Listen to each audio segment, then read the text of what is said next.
ప్రియమైన దేవుని బిడ్డలారా,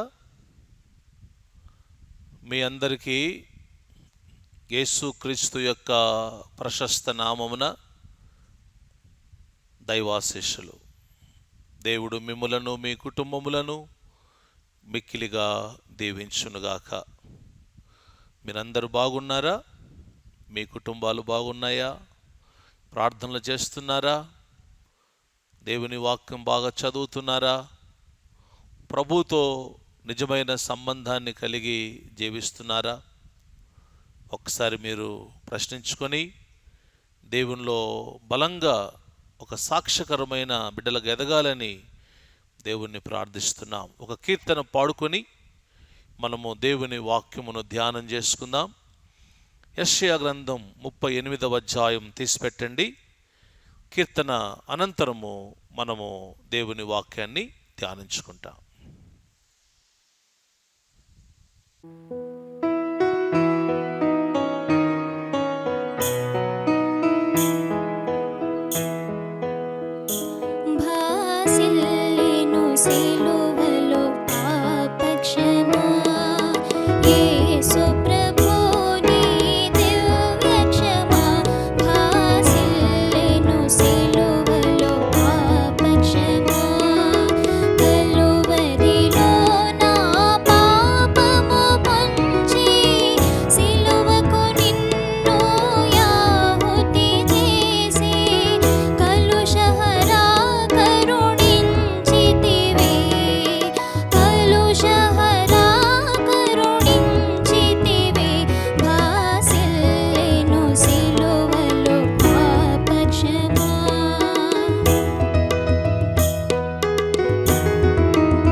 యెషయా గ్రంథము 38వ అధ్యాయం 5వ వచనం. యెషయా 38:5 చివరి భాగం. నీవు కన్నీళ్లు విడుచుట చూచితిని, నీ ప్రార్థన నేను అంగీకరించితిని. నీవు కన్నీళ్లు విడుచుట చూచితిని, నీ ప్రార్థన నేను అంగీకరించితిని. ప్రార్థన చేసుకుందాం. ప్రభువా, మాతో మాట్లాడుమని యేసు నామమున ప్రార్థిస్తున్నాం తండ్రి. ఆమెన్. దేవుని బిడ్డలారా, హిజ్కియా జీవితము చరిత్ర మనకు తెలుసు. ఆయన గొప్పవాడు, గొప్ప రాజు, ఒక మాదిరికరమైనటువంటి రాజుగా ఆయన బైబిల్లో ఉన్నాడు. హిజ్కియా ఆహాజు యొక్క కుమారుడు. యూదా రాజుల్లో ఈయన 13వ రాజు. యూదా రాజుల్లో, గొప్ప రాజుల్లో హిజ్కియా కూడా ఒకడు. హిజ్కియా అనగా గాడ్ ఈజ్ మై స్ట్రెంగ్త్, దేవుడు నాకు బలము అని అర్థం ఉంది. వీళ్ళ తండ్రి దుర్మార్గుడు. ఆహాజు మంచివాడు కాదు. అతను ముహూర్తాలు చూచేవాడు. తన పిల్లల్ని కూడా కొంతమందిని నిప్పులో కాల్చేసినట్టు బైబిల్లో రాయబడింది. మరి అటువంటి తండ్రికి ఒక ప్రార్థనాపరుడైన హిజ్కియా మనకి బైబిల్లో కనిపిస్తాడు. కాబట్టి ఇతను ఒక గొప్ప రాజుగా బైబిల్లో ఆయన గుర్తించబడ్డాడు. హిజ్కియా 25 సంవత్సరాలకి ఇతను రాజు అయ్యాడు. చాలా చిన్న వయసులో, మంచి యవ్వన ప్రాయంలో తను రాజు అయ్యాడు. మరి తను కూడా చిన్న వయసులోనే చనిపోయినట్టు కూడా దేవుని వాక్యములో మనం చూస్తాం. హిజ్కియా మంచి ప్రవర్తన కలిగి, యథార్థమైన ప్రవర్తన కలిగి పరిపాలన చేస్తున్నాడు. దేవుని ఎడల భయభక్తులు కలిగి జీవిస్తున్నాడు. దేవుని యొక్క మందిరమును, మూసివేయబడిన మందిరాన్ని తెరిచాడు. ఆరాధనలు ఆగిపోయాయి. వాళ్ళ తండ్రి చేసిన పాపాన్ని బట్టి యాజకులు పొలములోకి వెళ్ళి, దేవుని మందిరములో ఎలాగో వాళ్ళకి యాజకత్వం లేకుండా పోయింది కాబట్టి ఆ పొలాల్లోకి వెళ్ళి వాళ్ళు పొలం పనులు చేసుకునే వాళ్ళుగా మారిపోయారు. ఆ మాటలు దేవుని వాక్యములు రాయబడినాయి. ప్రజలు విగ్రహారాధికులుగా మారిపోయారు. దేవుని ఆలయములో విగ్రహము తీసుకొచ్చి పెట్టేశారు. ప్రజల్లో దైవత్వము తగ్గిపోయింది. ఇలాంటి పరిస్థితుల్లో దేవుడు హిజ్కియాని రాజుగా చేశాడు.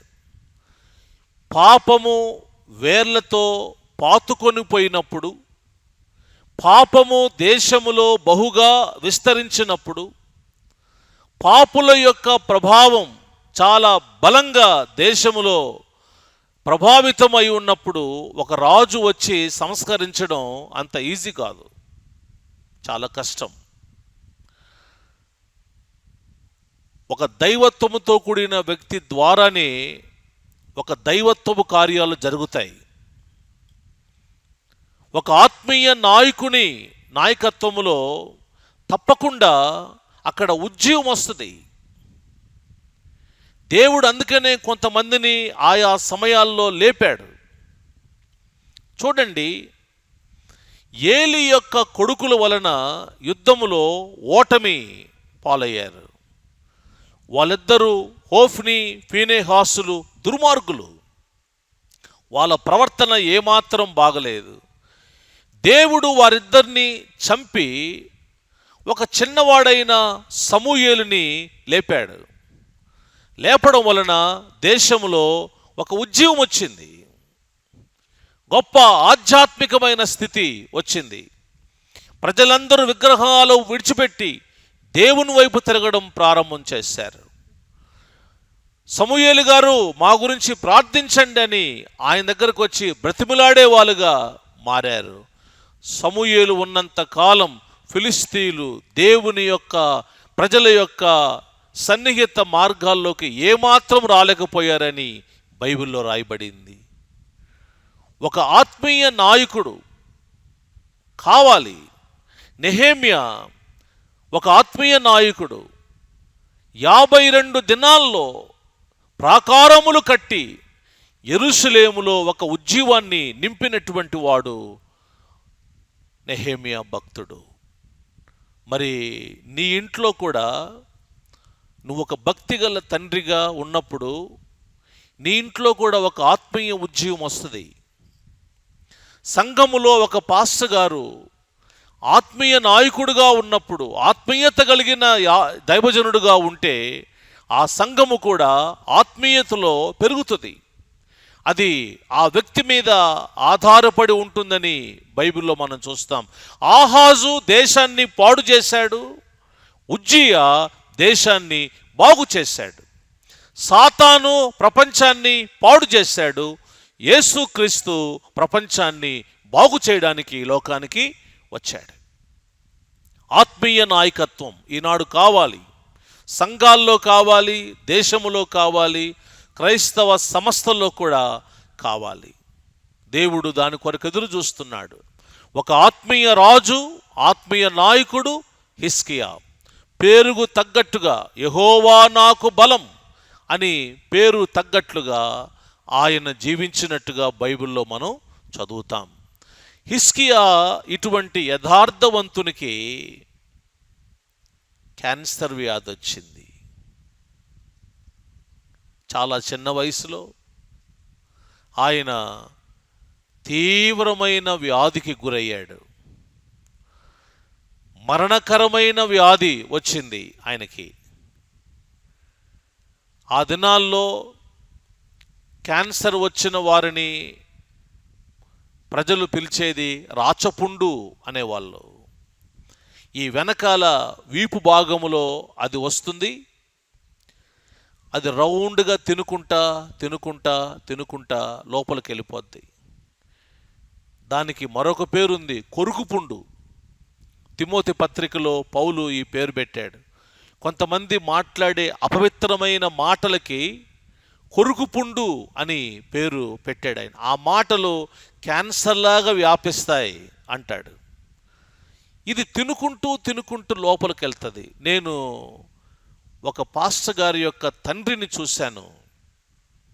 ఆయన ఇట్లనే రాత్రంతా కూర్చుంటాడు, చెమట కారుతా ఉంటుంది. పెద్ద హోల్ అండి వీపులో, రంధ్రం. ఇట్లా ఆ పిల్లలు ఆ చీము రక్తాన్ని చేయబెట్టి క్లీన్ చేసేవాళ్ళు. బహుబాధకరమైన విషయం అది, క్యాన్సర్ వ్యాధి. ఒకప్పుడు అది రాజులకు వచ్చేది కాబట్టి దాన్ని రాచపుండు అనేవాళ్ళు. ఇవాళ రేపు 5 సంవత్సరాల పిల్లలకి, 6 సంవత్సరాల పిల్లలకి మనం బంజారా హిల్స్ వెళ్ళి ఆ క్యాన్సర్ హాస్పిటల్లో చూస్తే చిన్న చిన్న పిల్లల యొక్క బాధ, వాళ్ళ వేదన మనం చూస్తే తట్టుకోలేం మనం. అంత భయంకరమైన స్థితి నాడు ప్రపంచమంతటా వ్యాపించిపోయింది. చిన్న చిన్న పిల్లలకి వ్యాధులు, చిన్న చిన్న పిల్లలకి షుగర్, చిన్న చిన్న పిల్లలకి కిడ్నీ జబ్బులు వస్తూ ఉన్నాయి. ప్రార్థన చెయ్యండి, భారం కలిగి ప్రార్థన చెయ్యండి. హిజ్కియాకి క్యాన్సర్ వ్యాధి వచ్చింది. దేవుని బిడ్డలారా, క్యాన్సర్ వ్యాధి వచ్చిన మాట వాస్తవమైన దేవుడు ఒక సందేశం పంపాడు ఆయనకి. నీవు మరణమవుచున్నావు అన్నాడు. నువ్వు చచ్చిపోతావు హిజ్కియా అన్నాడు. నీ ఇల్లు నువ్వు చక్కబెట్టుకో అన్నాడు. ఇక నువ్వు బ్రతకవు అన్నాడు దేవుడు.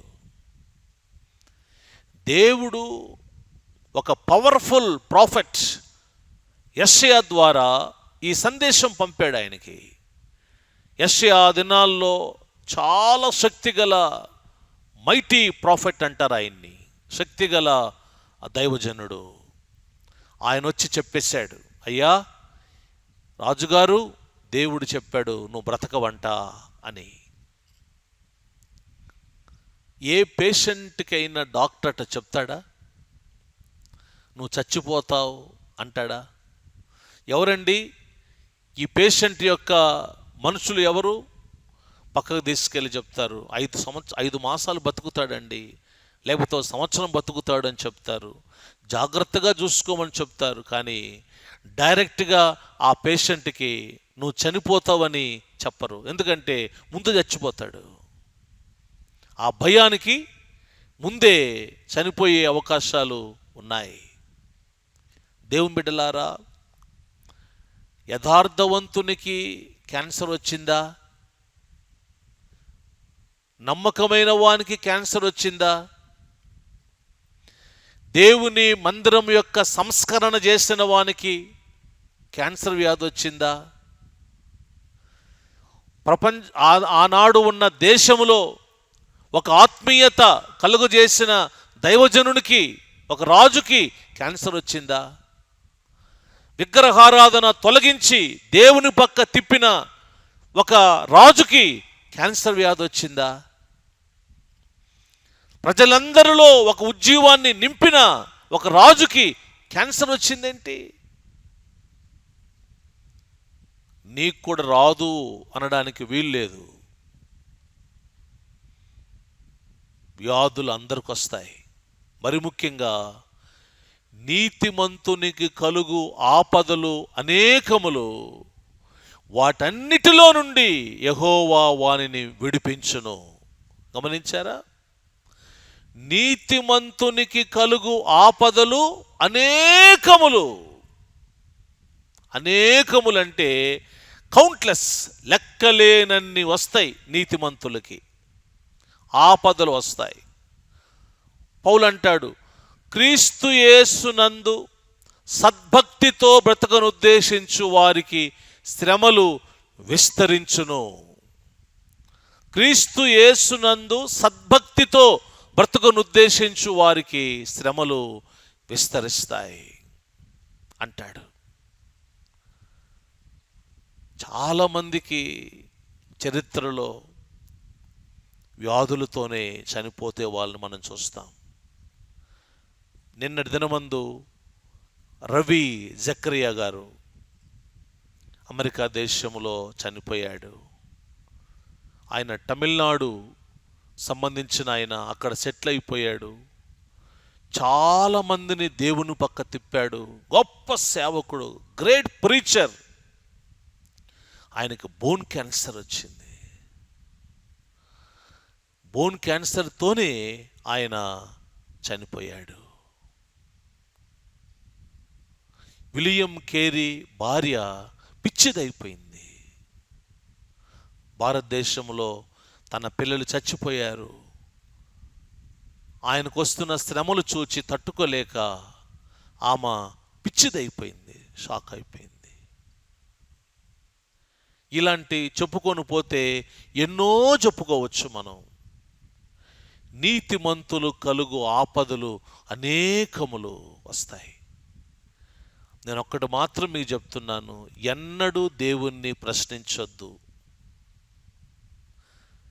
ఆయనకు తెలియకుండా ఒక్క తల వెంట్రుక కూడా కింద పడదు. నమ్మిన వారు దేవునికి స్తోత్రం చెప్పండి. నీకొచ్చే వ్యాధులు ఏదైనా దేవునికి తెలియకుండా, దేవుని అనుమతి లేకుండా రాదు. ఆయన అలౌ చేయాలి అంతే. ఏదైనా ఆయన పర్మిషన్ తీసుకోవాలి. సాతానైనా. కాబట్టి ఈ వ్యాధి ఈయనకు వచ్చినప్పుడు అతను అలగలేదు, దేవుని మీద తిరుగుబాటు చేయలేదు, ప్రార్థనలు మానలేదు. యథార్థతను వదల్లేదు. యోబు భార్య అంటది కదా, ఎంత కురుపులు వచ్చినా, రక్తం గారుతున్నా, 10 మంది చచ్చిపోయినా యథార్థత వదలకుందువా అని భార్య సాక్ష్యం ఇచ్చిందన్నమాట. ఏం భక్తులండి వాళ్ళు! అలాంటి పరిస్థితుల్లో కూడా వారి సంబంధం దేవునితో ఎంత బలముగా పెనవేయబడిందో వాళ్ళు సాక్ష్యం ఇచ్చారు. హిజ్కియాకి సందేశం వచ్చింది. ఆ సందేశం ఏంటంటే, నువ్వు మరణమవుతున్నావు. ఒక మనిషికి మరణం అంటే భయమే కదండి. ఎవరికైనా భయమే కదా. మరణము భయము లేని వ్యక్తి ఉండడు, సాధారణంగా ఉండడు. అందరూ కూడా భయపడే వాళ్ళే. ఎవరో ఒకరు బలమైన సంబంధం కలిగిన వాళ్ళు మాత్రమే ధైర్యముగా ఎదుర్కొని దేవుని దగ్గరికి వెళ్ళిపోతారు. హిజ్కియాకు 3 చెప్పాడు దేవుడు. మళ్ళా చెప్తున్నాను, నువ్వు మరణమవుతున్నావు, నీ ఇంటిని సర్దుకో, నువ్వు బ్రతకవు. దావీదుకు దేవుడు ఒక మాట ఆత్మ ద్వారా చెప్పాడు. మన దినములన్నీ ఆయన జీవగ్రంథములో లిఖితమాయను. మనము పుట్టినప్పటి నుండి మనం మరణించేంత వరకు మన జీవితమంతా ఆయన గ్రంథములో రాయబడింది అని దావీదు 139వ కీర్తనలో చెబుతాడు. నా జీవిత దినములన్నీ నీ గ్రంథములో ఉన్నాయ్యా అని చెప్తాడు. అందుకే మన దేశంలో కూడా అంటారు, కొన్నిసార్లు అందరు అంటారు, ఏమి రాస్తుందో వాడి జీవితం, అంతవరకే రాస్తుందేమో అంటారు. తెలుసంటారో తెలియకంటారో తెలియదు, కానీ బైబిల్లో మాత్రం ఈ మాట ఉంది, మన దినములన్నీ గ్రంథములో లిఖితమాయెను. వాక్యం వింటున్న నీ జీవితం కూడా దేవుని చేతిలో ఉంది, నా జీవితం కూడా దేవుని చేతిలో ఉంది. మనందరి జీవితాలు ఆయన చేతిలో ఉన్నాయి. ఎవరం కూడా మనం తప్పించుకోలేం. మనందరం కూడా చనిపోయే వాళ్ళమే. ఎలాగ చనిపోతామో మనకు తెలియదు. హిజ్కియా కన్నా దేవుడు చెప్పాడు, నువ్వు మరణమవుతున్నావని. ధన్యుడు, సిద్ధపడ్డానికి ఒక అవకాశం దొరికింది ఆయనకి. ఏలియాకు చెప్పాడు, నీకు మరణమే లేదు, నువ్వు పరలోకం వచ్చేస్తావు అని దేవుడు ఆయనకి చెప్పాడు. ఏలియా కూడా దేవుడు చెప్పాడు. మోషేకు చెప్పాడు, నీవు పితరులతో పండుకొనబోచున్నావు అని దేవుని యొక్క వాక్యం ద్వితీయోపదేశకాండం 31-32లో మనం చదువుతాం. నీ పితరులతో నువ్వు పండుకొనబోచున్నావు, కాబట్టి ఒక్కసారి నువ్వు కొండెక్కి మొత్తం చూడు, వాగ్దాన దేశం చూడు, అక్కడే చనిపోతావు అన్నాడు. మోషేకు కూడా దేవుడు తన మరణాన్ని ఆయన జ్ఞాపకం చేశాడు, తెలియజేశాడు ఆయన కూడా దేవుడు. వీళ్ళందరూ ధన్యులు కదా. యేసు ప్రభు కూడా తన మరణాన్ని చెప్పుకున్నాడు. మనుష్య కుమారుడు ఫలానా వాళ్ళ చేతులు అప్పగించబడబోతున్నాడు, వారు ఆయన్ని చంపుతారు, 3వ దినము నేను లెగుస్తాను, నా ప్రాణం నేనే పెడుతున్నాను, ఎవరు తీసుకోవట్లేదని ఆయన చెప్పాడు. మన దేవుడు మరణం మీద అధికారము కలిగిన దేవుడు. మరణమును భూలోకములో కూడా ఆయనే ప్రవేశపెట్టాడు. ఆదామా, నువ్వు మన్నైపోతావు. ఆనాటి నుండి నేటి వరకు మరణాన్ని తప్పించుకున్నవాడు ఎవడు లేడు, అందరూ చచ్చిపోతారు. హిజ్కియా, నువ్వు మరణమవుతున్నావు అన్నాడు. మిమ్మల్ని అందరినీ ఒక ప్రశ్న వేస్తాను నేను, మీరు కోప్పడకూడదు. దేవుడు ఈ మాట నీకు చెప్తే నువ్వేమంటావు? నువ్వు మరణమవుతున్నావు అంటే నువ్వేం చెప్తావు? తీవ్రముగా ఆలోచన చేయండి. ఈ మాట, ఈ వాక్యం వింటున్న దేవుని బిడ్డలారా, తీవ్రముగా ఆలోచన చేయండి. నాకే దేవుడు ఈ మాట చెప్తే నేనేం చేయాలి? ఒక వ్యక్తిని అన్నాడు కదా, వెర్రివాడా, ఈ రాత్రి నీ ప్రాణం తీసుకుంటే నువ్వేం చేస్తావు అన్నాడు. ఒకడు లోకమంతా సంపాదించుకున్నాడు, తన ప్రాణాన్ని పోగొట్టుకున్నాడంట, వానికి ఏం ప్రయోజనం అన్నాడు. మరణాన్ని దేవుడు మాట్లాడాడండి, బైబిల్లో మాట్లాడాడు. అవన్నీ మనకు సంబంధించిన వాక్యాలే. చాలామంది మరణము గురించిన జాగ్రత్త లేవు. ఏ దినమున నీకు ఏమి సంభవించునో నీకు తెలియదని దేవుని వాక్యములో ఉంది. 2 దినాల క్రితము ఇప్పుడు ఒరిస్సాలో వస్తున్న ఈ తుఫానుకి ఈ టోల్గేట్ ఏరియాలో ఆ పైన ఉన్న రేకు ఎగిరి వలస కూలీల మీద పడిపోయాయి. ఇద్దరు స్పాట్లో చచ్చిపోయారు. 2 చిన్న పిల్లలు, వాళ్ళ పిల్లలు బతికారు. వాళ్ళు వలస వెళ్తున్నారు వాళ్ళ ప్రాంతానికి నడుచుకొని, ఆ రేకు ఎగిరి వాళ్ళ మీద పడిపోయింది. చిన్న బిడ్డలు మిగిలిపోయారు, తల్లిదండ్రులు చచ్చిపోయారు. ఏ దినమున నీకు ఏమి సంభవించునో తెలియదు. అందుకని నేను ఎప్పుడు చెప్తాను మా చర్చిలో, నువ్వు ఇంట్లో నుంచి బయటికి వెళ్ళేటప్పుడు నువ్వు సిద్ధముగా ఉండాలి. రాత్రిపూట పడుకున్నటప్పుడు కూడా, నిద్రలో కూడా నువ్వు చనిపోవచ్చు, నువ్వు సిద్ధపడి ఉండాలి. ఎప్పుడు ఎక్కడున్నా కూడా నేను రెడీ ప్రభువా అనే సిద్ధపాటు నీకు ఉండాలి. ఎందుకంటే మరణం ఎవరికి చెప్పి రాదు, ఈయనకు మాత్రం దేవుడు చెప్పాడు, హిజ్కియా నువ్వు మరణమవుచున్నావు, ప్యాక్ చేసుకో, నీవు నీ ఇంటిని చక్కబెట్టుకో అని దేవుడు చెప్పాడు. ఈ వార్త విన్న తరువాత హిజ్కియా బాధపడలేదు, హిజ్కియా వేదన చెందలేదు, హిజ్కియా దేవుని మీద అలగలేదు. అతను దేవునితో తన సంబంధాన్ని తెగతింపులు చేసుకోలేదు. ఈ వార్త విన్న వెంటనే హిజ్కియా మోకాలుని ప్రార్థన చేయడం స్టార్ట్ చేశాడు.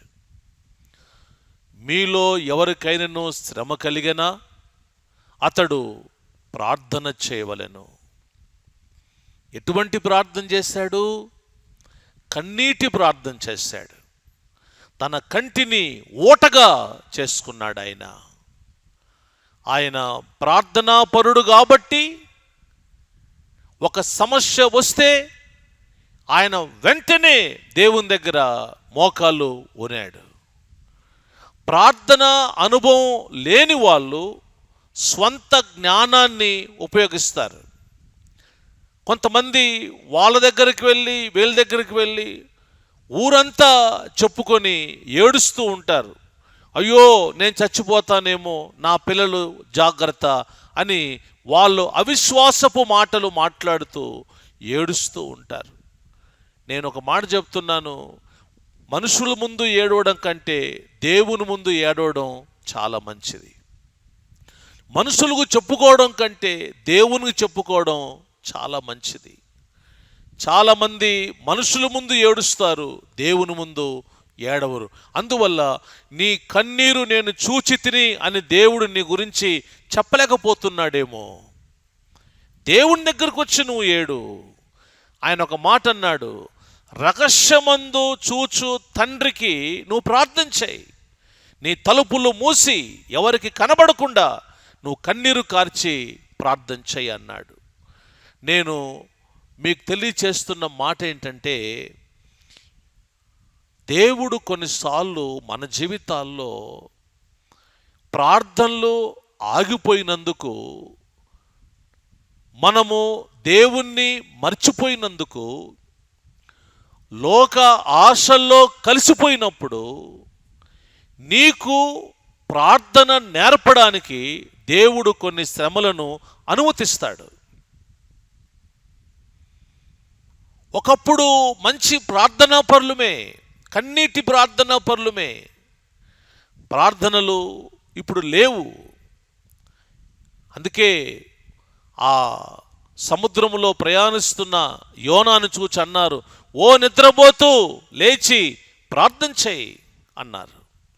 ప్రార్థన మర్చిపోయాడు యోనా. అసలు ఆ శ్రమల్లో ఆయన ప్రార్థన చేయాలి, కానీ అన్యులు ప్రార్థన చేశారు. యేసు ప్రభు శిష్యులను అంటున్నాడు, ఒక్క గడి అయినా మీరు ప్రార్థన చేయలేరా అన్నాడు. వాళ్ళు కూడా నిద్రపోయారు. వాళ్ళు ఎప్పుడైనా నిద్రపోతూనే ఉంటారు. బైబిల్ మీరు చదవండి. రూపాంతర కొండ ఎక్కినప్పుడు కూడా వాళ్ళు నిద్రపోయారు. గెత్సెమనే తోటలో నిద్రపోయారు. వాళ్ళు ప్రార్థన చేస్తున్నప్పుడల్లా నిద్రపోతూనే ఉన్నారు. వాళ్ళకి ఇంకా ఈ అనుభవాలు రాలేదు. ఒక కన్నీటి ప్రార్థన అనుభవం మనకు రావాలి అనంటే తప్పకుండా దేవుడు కొన్ని శ్రమల అనుభవాలు మనకు నేర్పాల్సిందే. అది నేర్పితేనే మనం దేవుని సన్నిధిలో కన్నీటి ప్రార్థన చేస్తాం. దావీదు అంటాడు, నా కన్నీరు నా పడకను కొట్టుకొని పోతుంది, నేను కార్చిన కన్నీరు దేవుని యొక్క బుడ్డిలో ఉన్నాయి అన్నాడు. ఆ మాట దేవుడు, పరిశుద్ధాత్మ దేవుడు రాశాడు బైబిల్లో. ఎంత కన్నీరు గార్చి ఆయన ప్రార్థన చేశాడో మీరు బైబిల్లో చూసారా? 39వ కీర్తన 12వ వచనములు అంటాడు, నా కన్నీళ్లు చూచి మౌనముగా ఉండకము ప్రభువా అని ప్రార్థన చేస్తాడు ఆయన. ఒక తండ్రి అంటాడు యేసు ప్రభు అన్న మాటకి, నమ్ముట నీ వలనైతే నమ్మువానికి సమస్తము సాధ్యము అని తన కుమారుని విషయంలో యేసు ప్రభు సెలవిస్తే, ఆ తండ్రి అంటాడు, అపనమ్మకము నాకు రాకుండా నాకు సహాయము చేయమని బ్రతిమిలాడాడంట. కింద ఫుట్ నోట్స్లో 1 మార్క్స్ వార్త 9:24 వచనములో కన్నీరు విడుచుచు అడిగాడంట, నాకు అపనమ్మకము రాకుండా చెయ్యయ్యా. ఆ బిడ్డ బాగులేడు కాబట్టి తండ్రికి ప్రార్థన నేర్పాడు దేవుడు. కొన్నిసార్లు ఇంట్లో తల్లిదండ్రులకి ప్రార్థన బిడ్డలని బాగు లేకుండా దేవుడు చేసి వాళ్ళని మోకాల ప్రార్థన నేర్పిస్తాడు ఆయన. భార్యకి బాగులేకుండా చేసి భర్తకి ప్రార్థన నేర్పిస్తాడు. భర్తకి బలహీనంగా చేసి భార్యకి ప్రార్థన నేర్పిస్తాడు ఆయన. కుటుంబాల్లో కొన్ని తుఫాన్లు లేపి ఆయన ప్రార్థన నేర్పిస్తాడు. అందుకనే ప్రార్థన మనం నేర్చుకునేటప్పుడు ఆయన ఏ శ్రమలు మనకు పంపినా సంతోషంగా స్వీకరించండి. హిజ్కియా ఒక వార్త విన్నాడు, క్యాన్సర్ వ్యాధి, చచ్చిపోతున్నావు అన్నాడు. ఆయన వెంటనే మోకాలు ఊని ప్రార్థన చేశాడు. దేవుని బిడ్డలారా, మనము స్నానం చేస్తున్నాము కదా. ఈ ఎండాకాలం రోజుకు 3 సార్లు చేసేవాళ్ళు కూడా ఉన్నారు. కరోనా వైరస్ యొక్క వాతావరణంలో మనం ఉన్నాము కదా. ప్రారంభ దినాల్లో రోజుకు 20 సార్లు చేతులు కడుక్కున్నాం మేము. శానిటైజర్ పెట్టి, సోపులు పెట్టి రోజుకి 20 సార్లు కడుక్కున్నాం. ఇప్పుడు మర్చిపోయాం, మామూలు అయిపోయింది. ఇప్పుడు అంత శ్రద్ధ లేదు, కడుక్కునే అంత శ్రద్ధ లేదు. 1 సారి 2 సార్లు కడుక్కుంటున్నాం మేము. స్నానమైతే ఎండాకాలం 3 సార్లు చేస్తున్నాం మేము. దేహశుద్ధి ఎంత నీట్గా ఉంది. యేసు ప్రభు అన్నాడు, పరిసయ్యులారా, శాస్త్రులారా, వేషధారులారా, మీరు పల్లెమును వెలుపట శుద్ధి చేయుదురు. మీరు పళ్ళాన్ని వెనకాల పైకి చాలా శుభ్రంగా కడుగుతారు. అంతరంగములో అది తోపుతోనూ అజితేంద్రియముతోనూ నిండి ఉన్నది అన్నాడు. బయటికి మనము శుభ్రంగా కనబడిన అంతరంగ శుద్ధి కావాలంటే కన్నీటి ప్రార్థనే. బాహ్య శుద్ధికి లోకపు నీళ్లు, అంతరంగ శుద్ధికి కన్నీళ్లు, లోపల నుంచి వచ్చే నీళ్లు నీ హృదయాన్ని శుద్ధి చేస్తాయి. దేవుడు పరలోకము నుంచి నీ ప్రార్థన చూస్తున్నప్పుడు నీ కన్నీరే కాదు ఆయన చూసేది, ఆయన అంతరంగమును పరీక్షించువాడు. యేసు పైరూపాన్ని చూచు దేవుడు కాడు, ఆయన మనుషుని ఆంతర్యమును చూచు దేవుడని బైబిల్ రాయబడింది. ఆ కన్నీటి ప్రార్థన నీ హృదయాన్ని శుద్ధి చేస్తుందండి, శుద్ధి చేస్తుంది. కన్నీటి ప్రార్థన చేస్తున్నాడు హిజ్కియా. ఒక రాజు అయ్యుండి వైద్యుల్ని పిలవలేదు. ఒకవేళ అవి మా మాటల్లో ఈ మాటల్లో అవి ఇవి సలహాలు ఏమి తీసుకోలేదు. వెంటనే మోకాళ్ళు ఊనాడు. ఆయన బాధ ఎట్లా ఉందో తెలుసా? మీరు చదవండి. తర్వాత ఒక వాక్యం మీకు చూపిస్తున్నాను నేను. 13వ వచనము 38, 13 అంటాడు, సింహము ఎముకలను కొరికినట్లుగా నా ఎముకలు నా బాధని అలాగ కొరికేస్తున్నాయి. ఈ వ్యాధి నా ఎముకలను కొరికేస్తుంది అన్నాడు ఆయన. ఊహించండి ఆయన బాధ ఎంత భయంకరముగా ఉందో. నేను చదువుతున్నాను చూడండి ఆ మాట. 13వ వచనం, సింహము ఎముకలను విరుచున్నట్లు నొప్పి చేత నా ఎముకలన్నీ విరువబడను. క్యాన్సర్ వ్యాధి చాలా భయంకరమైంది. ఇలాంటి పరిస్థితుల్లో మన కళ్ళమటి నీళ్లు రావా? కన్నీటి ప్రార్థన చేయమా? మన పాపాలను మనం ఒప్పుకుంటాం కదా. ఎటువంటి వాడైనా కూడా పాపాన్ని ఒప్పుకుంటాడు. ఈ పరిస్థితుల్లో దేవుని దగ్గర హిజ్కియా ప్రార్థన చేశాడు. నేను మీకు ఇక్కడ 3 విషయాలు జ్ఞాపకం చేస్తాను. ఒకటి, కన్నీటి ప్రార్థనకు ఎంత బలముందో, ఎంత శక్తి ఉందో చూడండి. ఒకటి, నీవు బ్రతుకవు అన్నాడు దేవుడు. నువ్వు చచ్చిపోతున్నావు అన్నాడు. 3వ మాట, ఇక నువ్వు చక్కబెట్టుకో అన్నాడు. ఈ 3 మాటలు దేవుడు వాడాడు. అయితే కన్నీటి ప్రార్థన ఏం చేసిందంటే, నీవు 15 సంవత్సరాలు బ్రతుకుతావు అన్నాడు దేవుడు. ఈ వాక్యం వింటున్న నీ జీవితంలో కన్నీటి ప్రార్థన శక్తిని గుర్తించాలని మీకు జ్ఞాపకం చేస్తున్నాను నేను. అసలు దేవుని మాట ఒకటి మీకు నేను చూపిస్తాను. ఆ మాట మీరు ఒకవేళ బైబిల్స్ పెట్టుకొని ఉంటే మీ చేతిలో అది చూడగలిగితే మంచిది. యెషయా 55, వర్షమును హిమమును ఆకాశము నుండి వచ్చి అక్కడికి ఏలాగు మరలక భూమిని తడిపి విత్తువానికి విత్తనమును భుజించువానికి ఆహారమును కలుగుటకై అది చిగిర్చి వర్ధిల్లినట్లు చేయును, అలాగే నా నోట నుండి వచనమును ఉండును, నిష్ఫలముగా నా యొద్దకు మరలక అది నాకు అనుకూలమైన దానిని నెరవేర్చును. దేవుడు చెప్పాడు, నేను గాని ఆకాశం నుండి ఒక మాట మాట్లాడితే అది నిష్ఫలముగా నా యొద్దకు రాదు. హిమము, వర్షం, హిమం అంటే మరి మంచు, ఈ రెండు ఎలాగ తప్పకుండా భూమిని తడుపుతాయో నా నోట్ల నుంచి వచ్చే మాట కూడా అలాగ చేస్తుంది దేవుడు చెప్పాడు. ఇప్పుడు దేవుడి నోట్లో ఏమొచ్చింది? నువ్వు చచ్చిపోతున్నావు, నువ్వు బ్రతకవు, ప్యాక్ చేసుకో. ఇప్పుడు దేవుడు ఈ 3 మాటలు వెనక్కి తీసుకొని నువ్వు 15 సంవత్సరాలు బ్రతుకుతావు అన్నాడు. దేనికింత బలముంది?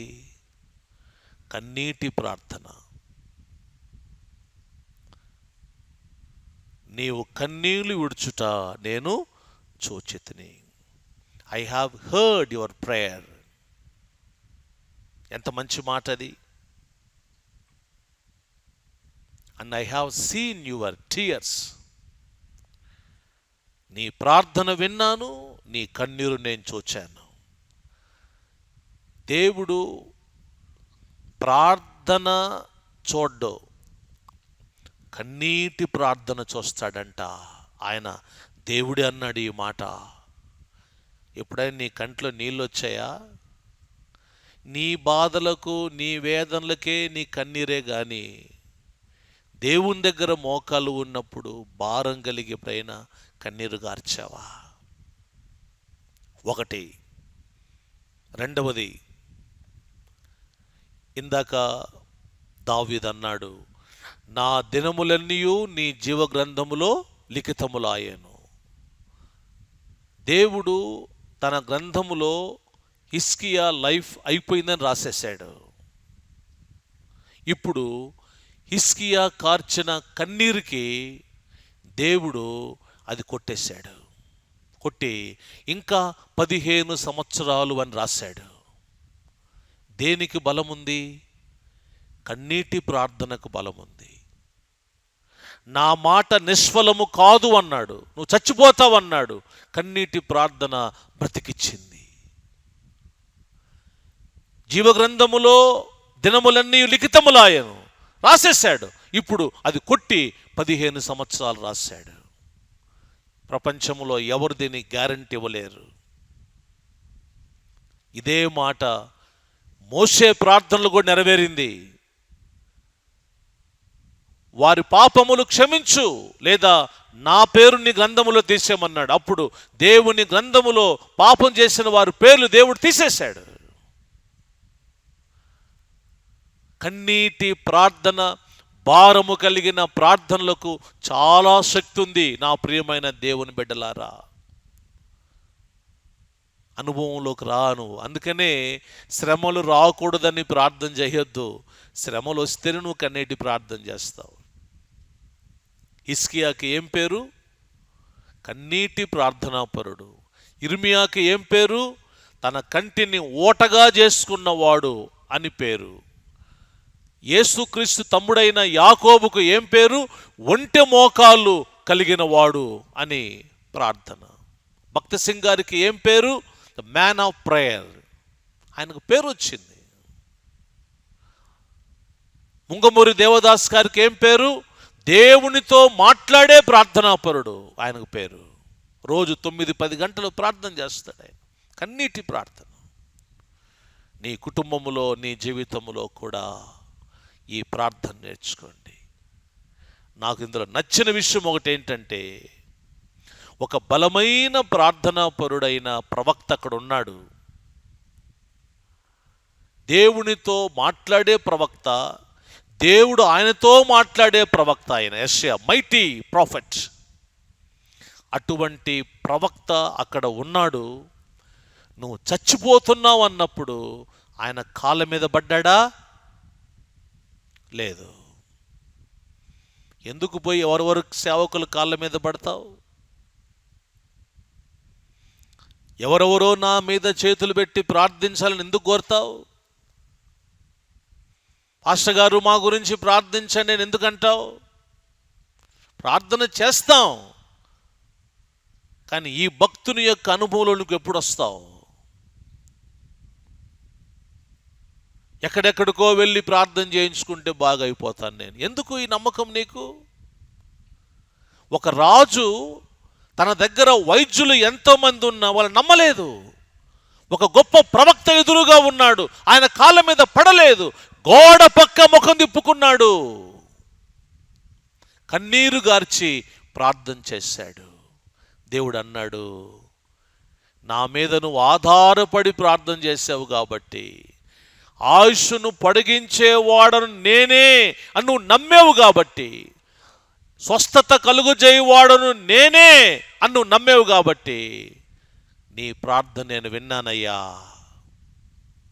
నిన్ను కూడా ఆయన బాగు చేస్తాడు. ఏ సమస్యతోనే నీ కుటుంబం ఉందా? మారు మనసు లేని భర్తలు ఉన్నారా? మారు మనసు లేని భార్యలు ఉన్నారా? మారు మనసు లేని పిల్లలు ఉన్నారా? ఒకటి చెప్తున్నాను మీకు, కన్నీటి ప్రార్థన చేయి. హిజ్కియా ప్రార్థన విన్న దేవుడు నీ ప్రార్థన కూడా దేవుడు వింటాడు. గొప్ప రాజు 15 సంవత్సరాలు ఆయుష్ను దేవుడు పొడిగించాడు. God granted him another 15 years in his life. 15 సంవత్సరాలు. నీ కూడా అటు గొప్ప కృపనిస్తాడు దేవుడు. నీ హృదయం శుద్ధిగా ఉండాలి.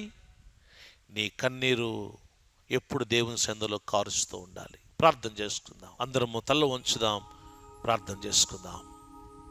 నా ప్రియమైన దేవుని బిడ్డ, నువ్వున్న స్థలములో నువ్వు కళ్ళు మూసుకో, ఒక చిన్న ప్రార్థన చేయి. నీ జీవితంలో నిజంగా ప్రార్థన ఆగిపోయింది ఎక్కడో. దేవుడు అన్ని ఇచ్చాడు నీకు. నీవిప్పుడు చాలా సంతోష ఆనందములతో గడుపుతున్నావు, దేవుణ్ణి మర్చిపోయావు. ఒకానొకప్పుడు మంచి కన్నీటితో ప్రార్థన చేసిన బిడ్డవే. అందుకే దేవుడు కొన్నిసార్లు శ్రమలు పంపిస్తున్నాడు. ప్రేమతో స్వీకరించు. శ్రమ నుండి ఉండుట నాకు మేలాయను అనుకో, నీకు గొప్ప మేలు జరిగిద్ది. వైద్యులు చెప్పిన మాటలు విని భయపడద్దు. నీకొచ్చిన వ్యాధులను బట్టి భయపడద్దు.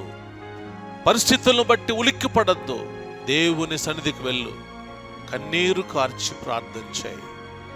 ఒక దినం నీకు ప్రతిఫలం ఉంటుంది. మనుషులు నమ్మొద్దు, రాజులు నమ్మొద్దు, ఎవరో సేవకుని కాళ్ళ మీదకి వెళ్ళి పడద్దు, అది తప్పు.